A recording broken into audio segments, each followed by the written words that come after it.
সবার প্রথমে বলি এটা সাহেবের থালা আর এটা আমার থালা। এটা হচ্ছে পাট শাক, পেঁয়াজ রসুন কালো জিরা কাঁচা লঙ্কা ফোড়ন দিয়ে শাকটা করেছি। আছে রুই মাছ ভাজা, একটু তেল। এটা হচ্ছে ঢ্যাঁড়স পটল মেখেছি পেঁয়াজ লঙ্কা কাঁচা তেল দিয়ে। হচ্ছে রুই মাছের ঝোল, আলু দিয়ে পাতলা ঝোল করেছি। আমি শাক দিয়ে খাবো। এটা মাছের তেল পড়ে পুড়ে গিয়েছে হাতটা।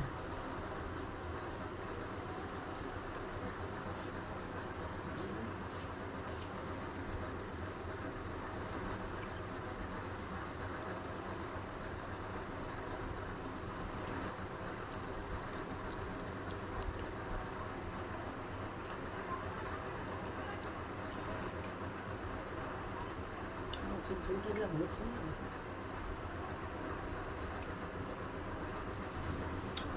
পাতলা ঝোল।